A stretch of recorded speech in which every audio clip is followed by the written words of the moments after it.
I'm Steve and I'm an engagement manager for GS1 UK. I'll be taking you through shipping products and logistics. So let's get started. So what is shipping products and logistics?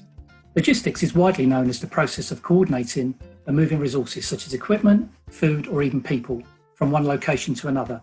It's about managing the flow of products across the supply chain from the point of origin to the point of consumption, which is typically the end consumer.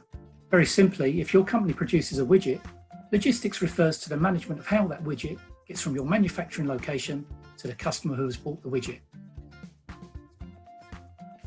Logistics involves integrating many different things in the supply chain and the distribution process.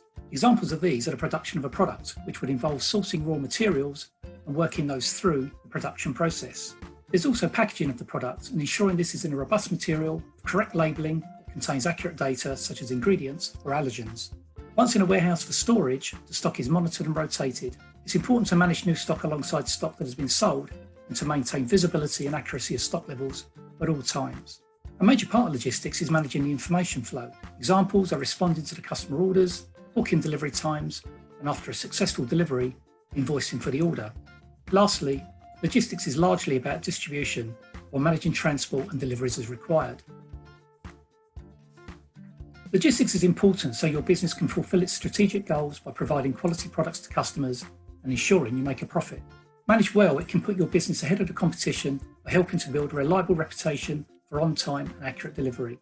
This can be crucial in terms of successfully building your business. Any issues in the management or distribution of the product your business sells can cost your company customers and money. Examples are late deliveries, short deliveries, damage to the product, inaccurate or incomplete information, or even delivering the wrong product. This diagram shows some aspects of the supply chain for getting product from creation to customer and is mostly used by some of the big companies that are out there.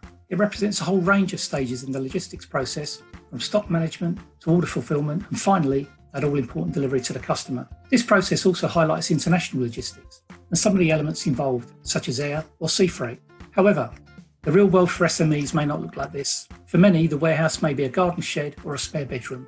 Inventory management may not be a sophisticated data management system, but instead just an Excel spreadsheet. Lastly, your dispatch option may be your business partner driving a van or using a courier.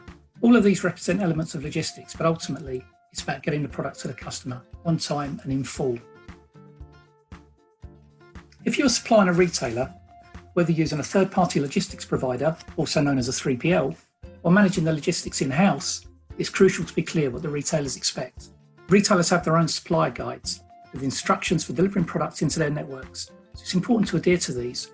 Having sight of these at the earliest opportunity will help to prepare for supply and understand any variations to compliance, by product category or even by retailer.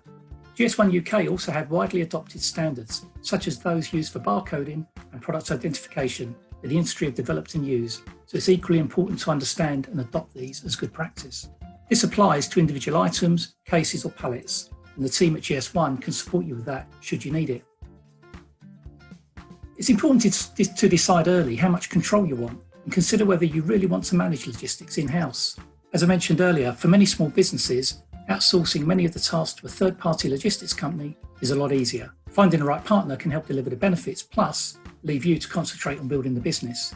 Many 3PLs, particularly the majors, are very experienced at delivering to all retailers and understand how they like to receive products and the procedures that each of them have in place.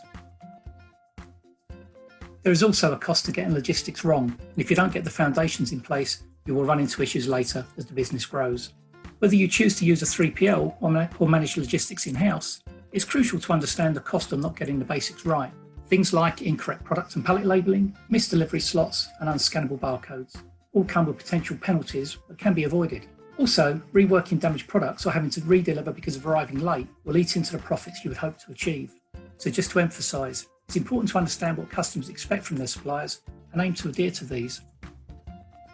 So in summary, you need a reliable distribution network that will ensure customers get what they want when they want it. As well as logistics, the end-to-end process of making sure that the goods you produce gets to customers is also referred to as supply chain management. For any business starting out, finding a good logistics partner can help to build a reliable reputation and take away a lot of concerns. It's important to be clear of a customer's requirements before starting to supply them. All retailers will have supplier instruction manuals with details of what they require, from how to package and present product to how they will place orders and then pay for the stock. Lastly, be aware of the cost of getting it wrong. There are potentially hidden penalties for things like inaccurate information or delivering late.